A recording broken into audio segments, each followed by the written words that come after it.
Indiana State will give you two things that if you are a black person going to Indiana State, if you start an undergraduate, there are two things that you are definitely going to get from Indiana State. You are going to get some sort of ratchetness to you that you probably never had before, and you won't understand. Everybody tells me I'm ratchet now, and I know it's from Indiana State because I was not ratchet before I came there. So you're going to be a little bit more ratchet and you are going to have some sort of alcoholism if you go to Indiana State. I feel like Indiana State, the black community promotes alcoholism. Indiana State will turn you into a ratchet alcoholic. So just be prepared for that. We need to talk. We need to talk. We need to talk. Hey guys, welcome back to my channel, We Need to Talk. If you're new, my name is Nakara, and if you're returning, make sure you like, comment, and subscribe. And today guys, we need to talk about my college experience at Indiana State University. So I'm doing this video because I seem to get a lot of questions on my videos about my experience at ISU and just about the atmosphere at Indiana State. So I figured I would do this video to at least answer some questions that people may be having about Indiana State. During this video, I'm going to be speaking on several topics that I have pertaining to my experience at Indiana State, and I will be speaking from two different perceptions. From my undergraduate career where I had no knowledge of Indiana State before I got there, and then from my graduate career where I spent 4.5 years there, so I had an idea of the school coming into my graduate degree. So if you'd like to hear about my experience at Indiana State, keep watching this video because we need to talk. So before I go into my experience at Indiana State, I would like to start off by just at least sharing how I ended up at Indiana State, because even when I accepted to go to this school, accepted the offer to go to this school, I'd never been on the campus, never been on a tour, nothing. I knew I wanted to go to school kind of away from home but not too far, and I'm from Cincinnati, and Indiana State is 2.5 hours away from Cincinnati, away from where I live. So that was a plus that kind of helped me in making my decision. I found out about the school through someone that was in my class in high school. She was going there for soccer, and she was talking about the school, and she was saying how they offered her a laptop, and she was just really excited to go to the school. So I decided to do some research of my own, and I kind of took an interest into the fact that they offered you a laptop. I had my own laptop at the time, so I don't understand why I needed another laptop, but I'm like, okay, a free laptop, I can do that. And then the program that I initially started, I initially majored in when I started at Indiana State, also kind of pulled me into the school. So I applied to the school based off of someone else's knowledge of the school. She was playing soccer there, so she had visited the school and everything, but I never visited. I just applied to the school based off of the knowledge that she gave me and my own knowledge from doing research. I felt like it was a good fit for me just because it checked off the boxes that I needed for a school, because I didn't really have a dream school. So I applied, I got accepted not too long after I applied, and I accepted the offer. Like I said, I had no knowledge of the school before stepping foot on campus at orientation. It was just basically hearsay from somebody else and the research that I did on my own.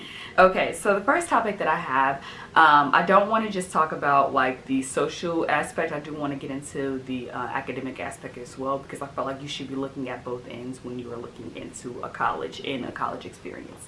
So the first topic that I have is classes as far as my college experience at Indiana State.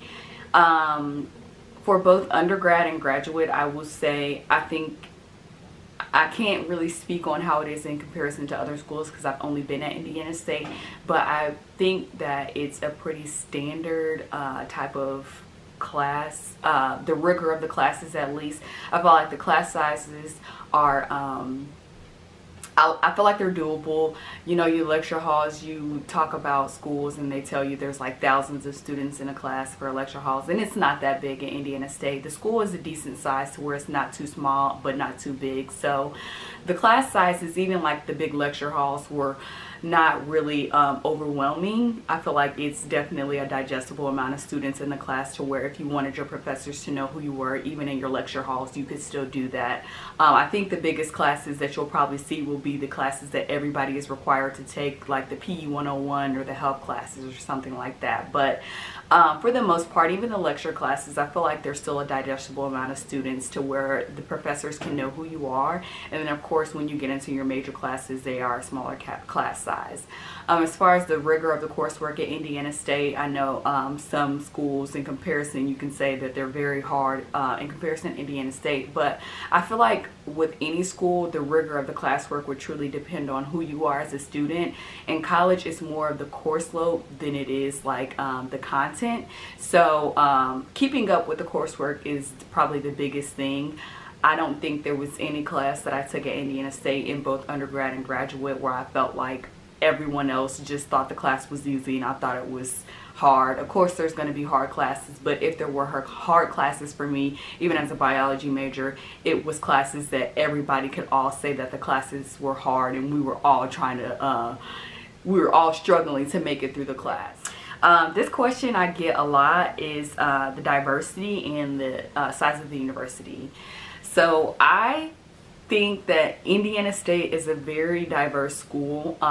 Something I learned very quickly when I first got there is that it has been coined the HBCU of Indiana because there's no HBCU in Indiana.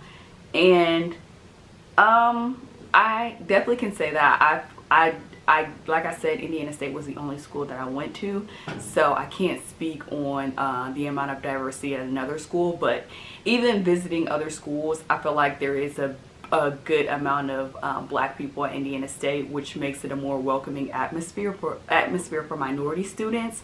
And outside of that, I am very, very friendly and I like to meet new people. So outside of just like black people, African American students, there are a lot of international students that you can meet at Indiana State, and I feel like they are just as friendly as African Americans.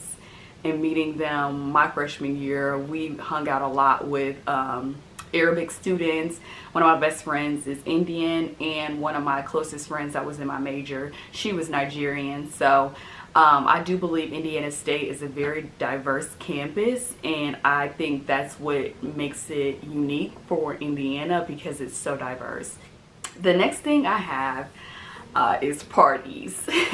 So speaking from the two different perspectives, from undergrad to graduate, going in an undergrad with no knowledge of the school, I felt like Indiana State is probably it was definitely a party school when I was in undergrad. My undergrad was from 2012 to 2016. I know I'm old. But yeah, so in undergrad, there was always something to do, whether it was during the week or the weekend, and it was always multiple things going on. So Indiana State was definitely where it was always popping for parties and things like that. They even from what I understand, people would come from Indianapolis and different cities to come to the parties at Indiana State because they would announce them over the radio stations about our parties, which I thought was crazy. Because I'm like, this is like a college. Why are y'all talking about parties at a college on the radio? But yeah, in undergrad, Indiana State was definitely a party school. I felt like we were always having fun and always doing something different. And like I said, it was never just like with African Americans. I've been to Arabic parties. I've been to the white fraternity parties. I definitely feel like as far as partying in undergrad, it was definitely a good experience and there was always something to do. With that being said, in graduate school, I went to graduate school from 2018 to 2019, or 2017 to 2019, I think. But I definitely did see a shift in the amount of parties and the amount of events going on. And I think it may be due to how poppin' Indiana State was when I was an undergraduate. There were a lot of issues with fighting or shooting, and it was a lot going on. It could sometimes be overwhelming because with people coming in from different cities, that brings outside drama that probably had nothing to do with the school, and that caused issues for the students there. So I did see a shift. It's not to say that it's dead at Indiana State now, but I feel like there's not as many opportunities for the students to at least the minority students to host parties and things of that nature because of the history in the past for ISU with parties. But I feel like there's still a lot going on. I will say a lot of it will probably be at the bars. So for people 21 and over, you still will have things to do during the week and weekend, like going to 7th and or the Valley or the Verve. But for anyone under 21, I feel like it truly just depends on your the crowd of people you hang around, what you'll be able to get into as far as like the events and the social activities you'll be able to participate in. The next topic I have is living on and off campus. So I speak from my undergraduate experience first. I lived on campus all 4 years. My first year I lived in the Towers in Rhodes, and then my second year I lived in Mills, which is also one of the 4 towers, which have been newly renovated. I'm jealous, but whatever. And then my third year I lived in Reeve Hall, which is it's sorority housing. It's for the white sororities, but they do have open rooms, and so they will allow that for just girls to room there. So I lived there the first year that it opened in Reeves, and then my last year I lived in Wabash 500, and I lived there the first year that it opened as well. And that is on-campus apartments, or yeah, I mean, it's pretty much on campus. It's on-campus apartments, and it's for 21 and older. So like I said, Reeves and Wabash 500, I lived there when they first opened up, and the Towers, I lived there before they were renovated.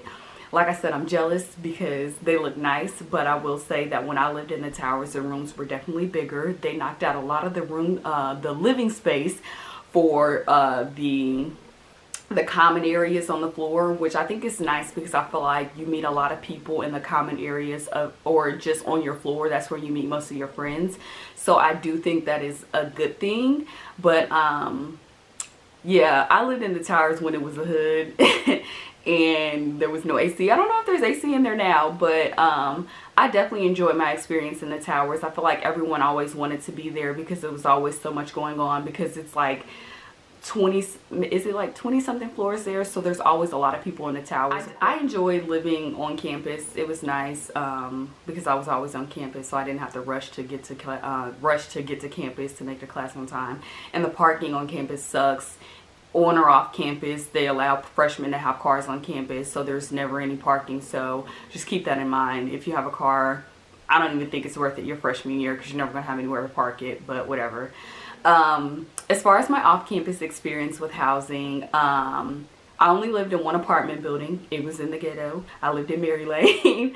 I actually did like living there just because it was small and it was close to campus, and it wasn't expensive. I lived in a 2-bedroom, and I had a roommate, and we both paid under $400 each for our apartment. And with utilities, it was under $500 each for us. So that's not too bad. And like I said, it was close.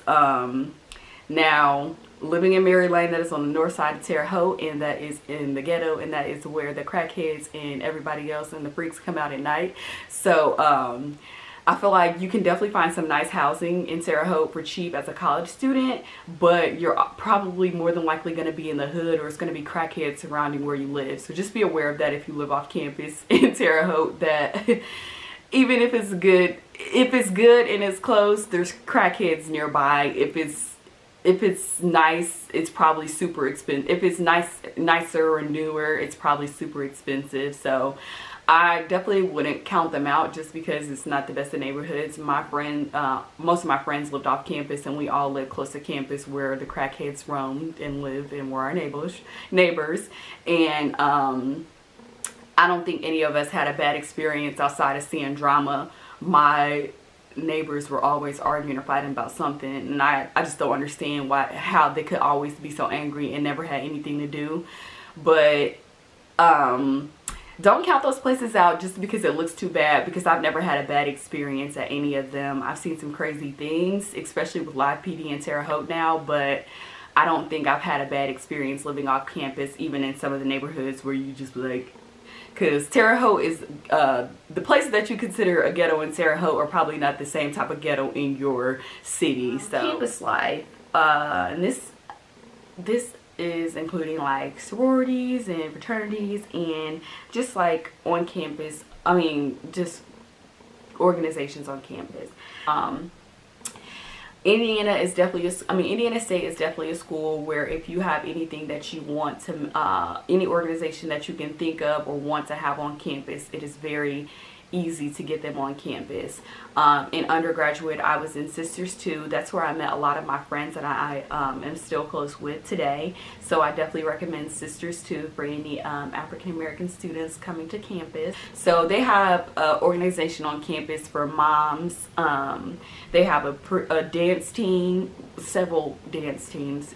Listen, if you need to go on a dance team, if you don't make one, there are so many more that you can try out for. ISU has an exhaustive list of dance teams to be a part of. They have a step team, they have a majorette team, they have a stomp and shake cheer team. I was in Expressions modeling troupe while I was in graduate school, and I love being a part of Expressions. Shout out to Expressions. Let's see, what else do they have? They have Why You Laughing, which is, I feel like, an improv comedy group on campus. The African American Street Fair, which is hosted the first week of the fall semester, they have the street fair that has all of the organizations that are on campus, all of the minority organizations on campus. So I feel like that's a great place to find any organization that you'll want to be a part of, because any and everything will be at that street fair. So I definitely recommend to go to that if you want to figure out what you'd like to join, because sometimes you don't know until you actually get there. But if you have any more questions about Indiana State, please make sure that you comment them below so I can do another video if necessary about my experience and just share with you my own knowledge of Indiana State. I'm very transparent and honest with what I can tell you, so please leave your comments. Keep asking me these questions because I would love to answer them for you. Thanks for watching, and talk to you next time.